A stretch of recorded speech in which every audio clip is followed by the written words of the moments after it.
Students, welcome back on Maths Guru. Students, we have discussed the detailed basic introduction of rational numbers and their properties like closure property, commutativity and associativity on the operation like addition, subtraction, multiplication and division. Also, we have discussed the property like additive identity, additive inverse, multiplicative identity, multiplicative inverse, etc. Before you proceed to this exercise, that is exercise 1.1, you may watch that video to understand the basic of rational number. Link has been given in the description. If you like this video, please do subscribe my channel and share this video as much as you can. Your like will motivate me to post more videos. Students, this series is based on new curriculum that the syllabus is very limited. After completion of the syllabus as per new curriculum, we will move ahead for competitive problems so that these videos may helpful to the students who are going to attempt any competitive exam like JAR Navodaya and any other competitive entrance exams. So now let's begin with exercise 1.1. So you can see on the screen we are with the limited problems, that is I think one or two problems in the exercise 1.1. So in the question number 1 you can see name the property under the multiplication used in each of the following. देखिए students, कुछ parts दे रखे हैं हमें question number 1 में जिनमें हमें बताना है कि कौन सी प्रॉपर्टी फॉलो की गई है, यहाँ पे कौन सी प्रॉपर्टी अप्लाई की गई है. सो जस्ट आप बेसिक इंट्रोडक्शन आपने फर्स्ट वीडियो से पढ़ लिया होगा, देख लिया होगा, तो आप इजीली बता पाएंगे कि कौन सी प्रॉपर्टी यहाँ अप्लाई की जा रही है. The first part you can see on the screen, we are given -4/5 into 1, you can see here, and equals to 1 into -4/5 equals to -4/5. सो देखिए आपको क्या गिवन है कि -4/5 को हमने मल्टीप्लाई किया 1 से, इक्वल है किसके 1 को मल्टीप्लाई करने पे इसे -4/5 से, और हमें रिजल्ट क्या मिल जाता है -4/5. सो देखिए हमें गिवन क्या है, सॉल्यूशन में पार्ट देखिए स्टार्ट कैसे करेंगे हम. We have given -4/5 into 1 equals to 1 into -4/5 equals to -4/5. देखिए रिजल्ट हमारे पास क्या सेम आ रहा है. ये हमें कौन सी प्रॉपर्टी पढ़ी है, एडिटिव और मल्टीप्लिकेटिव आइडेंटिटी. कौन सी पढ़ी थी हमने, एडिटिव आइडेंटिटी या मल्टीप्लिकेटिव आइडेंटिटी. हम क्या कर रहे हैं यहाँ पे मल्टीप्लाई कर रहे हैं, और मल्टीप्लाई किसे कर रहे हैं 1 से. जब भी हम किसी नंबर को 1 से मल्टीप्लाई करते हैं और उस पार्टिकुलर नंबर में कोई चेंज नहीं आता है, result will be same, that is given particular number, then उस आइडेंटिटी को हम क्या बोलते हैं, मल्टीप्लिकेटिव आइडेंटिटी बोलते हैं. और एडिटिव आइडेंटिटी में क्या होता है, जब भी हम जीरो को किसी भी नंबर में, एडिटिव आइडेंटिटी क्या होती है हमारी, जीरो होती है. तो अब जब भी किसी नंबर में हम जीरो ऐड करते हैं तो रिजल्ट हमारा क्या रहता है, सेम रहता है. और जब भी किसी नंबर को हम 1 से मल्टीप्लाई करते हैं तो क्या होता है, रिजल्ट हमारा सेम रहता है, and the result is that given number. So यहाँ पे आप क्या देखते हैं कि हमें जो स्टेटमेंट दे रखी है -4/5, हम इस किससे मल्टीप्लाई कर रहे हैं, 1 से कर रहे हैं, और 1 को किससे कर रहे हैं, -4/5 से. अल्टीमेट मीनिंग क्या है कि हम -4/5 को 1 से ही मल्टीप्लाई कर रहे हैं, और आंसर क्या आ रहा है हमारा -4/5. सो हमें किससे कंपेयर करना है, प्रॉपर्टी से. प्रॉपर्टी हमारी क्या है यहाँ पे, a/b into 1 is equals to 1 into a/b. Result क्या मिल जाता है हमें, a/b. So here 1 is multiplicative identity. और हमें ये जस्ट यही बताना था कि कौन सी प्रॉपर्टी यूज की गई है. तो देखिए इस प्रकार से क्वेश्चन आपके 1 मार्क्स में रहते हैं कि जस्ट हमें प्रॉपर्टी बतानी होती है कि कौन सी प्रॉपर्टी यहाँ यूज की गई है. So now proceed to part number 2, that is -13/17 into -2/7 equals to -2/7 into -13/17. सो देखिए आपके सामने क्या नज़र आ रहा है यहाँ पे कि हमें एक स्टेटमेंट दे रखी है, और आप क्या देख पा रहे हैं कि जस्ट उनकी पोजीशन चेंज की गई है, ऑर्डर चेंज किया गया है मल्टीप्लिकेशन का. जैसे फर्स्ट लेफ्ट हैंड साइड में आप देख सकते हैं कि हमें क्या गिवन है, -13/7 into -2/7. On right hand side आप देख सकते हैं -2/7 into -13/17. तो देखिए जस्ट पोजीशन चेंज की गई है, फर्स्ट को सेकंड पे रख दिया और सेकंड को फर्स्ट पे राइट कर दिया गया है. तो सॉल्यूशन कैसे राइट करेंगे हम, we have given equals to में क्या दे रखा है, -13/17 into -2/7 and equals to -2/7 into -13/17. So now compare it with, अब जो प्रॉपर्टी हमने पढ़ रखी है उनके साथ कंपेयर कर लेते हैं. कौन सी प्रॉपर्टी है, देखिए जो हमने जनरल फॉर्म में पढ़ी थी, that is a/b into c/d equals to c/d into a/b.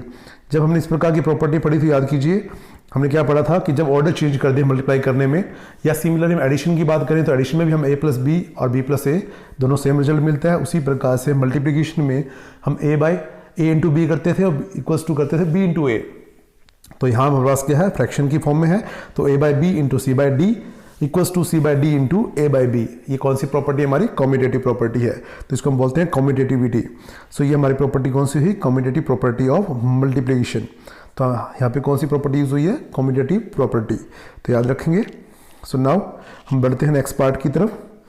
सो आप देखते हैं नेक्स्ट पार्ट में हम क्या देखते हैं कि हमें स्टेटमेंट दे रखी है -19 by 29 into 29 by -19 equals to 1। So आप क्या देख रहे हैं, देखिए फर्स्ट टर्म हमारी यहाँ पे है -19 बाई 29। तो इसमें आप क्या देखिए, इसका नेक्स्ट जो इसका पार्ट दे रखा है जिससे मल्टीप्लाई किया गया है वो क्या है, 29 बाई -19। तो उसका जस्ट रेसिप्रोकल गिवन है आपको, we have given -19 by 29 into 29 by -19 that is equals to 1। So just इसका रेसिप्रोकल दे रखा है, मीन्स क्या यहाँ पे मल्टीप्लिकेटिव आइडेंटिटी यूज की गई है, क्योंकि हमने डिस्कस किया था लास्ट वीडियो में कि जब भी किसी गिवन नंबर को मल्टीप्लाई करने पे हमें क्या मिल जाए, 1 मिल जाए, then that number is multiplicative inverse of that given particular given number.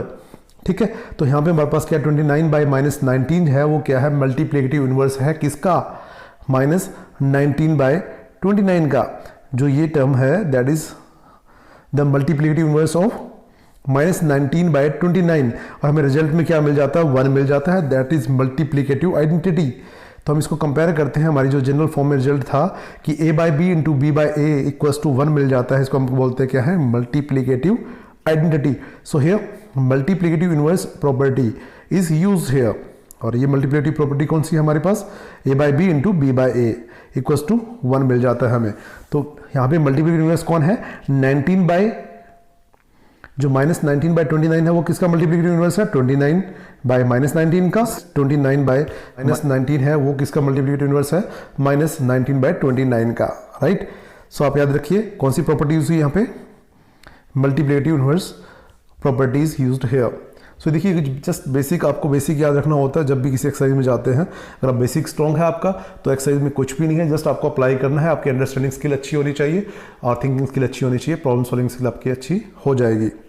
So now proceed toward the next part, that is we are given tell what property allows you to compare। देखिए हमें क्या दे रखा है, question दे रखा है जैसा कि आप स्क्रीन पर देख पा रहे हैं कि हमें ये दिया गया कि कौन सी प्रॉपर्टी यहाँ पे हमें परमिशन देती है कंप्यूट करने के लिए, सॉल्व करने के लिए।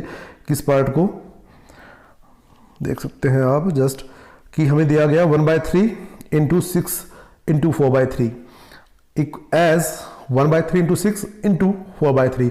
तो आप यहाँ देख पा रहे हैं कि 1/3, 6, 4/3 सेम नंबर्स हमें यहाँ दे रखे हैं। जस्ट क्या है, ब्रेसिस में जो इनक्लोज किया गया वो ऑर्डर चेंज कर दिया गया। यहाँ पे सेकंड थर्ड को इनक्लोज कर रखा है, यहाँ पे फर्स्ट सेकंड को इनक्लोज कर रखा है, अदरवाइज नंबर्स सेम है। तो ऐसी प्रॉपर्टी हमने कौन सी पढ़ी थी, जब 3 नंबर्स आते थे हम कौन सी प्रॉपर्टी डिस्कस करते थे, एसोसिएटिव प्रॉपर्टी डिस्कस करते थे। याद होगा आपको, एडिशन में भी 3 नंबर्स आते हैं, हम कौन सी प्रॉपर्टी डिस्कस करते थे, एसोसिएटिव प्रॉपर्टी। सेम एज यहाँ एसोसिएटिव प्रॉपर्टी अप्लाई हो रही है।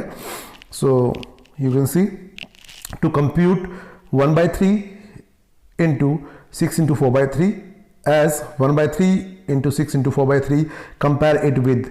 अब हम इसको रिजल्ट के साथ कंपेयर कर लेते हैं जो कि हमने प्रीवियसली पढ़ा था, प्रीवियस वीडियो में पढ़ा था। जैसा कि आप स्क्रीन पर देख पा रहे हैं हमें क्या दिख रहा है, रिजल्ट मिल रहा है हमें। रिजल्ट हमारे पास क्या है यहाँ पे, a by B into C by D into E by F. This is left hand side. On the right hand side we have a by B into C by D into E by F, that is associative property of multiplication. आपको ये property just याद रखनी है कि कौन सी property हमने use की है यहाँ पे, associative property of multiplication. The product of, next question देखिए हमारे पास क्या है, the product of 2 rational number is always a rational, always a rational number. आप याद रखेंगे इसको, यहाँ पे क्या बनेगा, ऑलवेज रैशनल नंबर ही होगा। तो आप जस्ट सिंपली आपको जस्ट बेसिक ही पढ़ना था, यहाँ पे बेसिक ही स्टडी करना था। बेसिक अच्छे से आप एक बार स्टडी कर लेते हैं तो आपको प्रॉब्लम सॉल्विंग में कुछ भी प्रॉब्लम नहीं आने वाली। बस आपकी अंडरस्टैंडिंग स्किल अच्छी होनी चाहिए, प्रॉब्लम सॉल्विंग स्किल आपकी ऑटोमेटिकली अच्छी हो जाएगी। सो नाउ देखिए एग्जांपल ले सकते हैं हम, the product of 2 rational number is always a rational number. हम एग्जांपल लेते हैं, जैसा कि हमने एग्जांपल लिया 2/3, ये हमारे पास क्या एक रैशनल नंबर है, इसको मल्टीप्लाई किया हमने 5/7 से, तो रिजल्ट क्या मिलेगा हमें, रिजल्ट मिलेगा 2 5 10 अपॉन 3 7 21, तो 10/21, 10/21 ये हमारे पास क्या है, अगेन ए रैशनल नंबर है. So product of to rational number is always a rational number. This is all about exercise 1.1.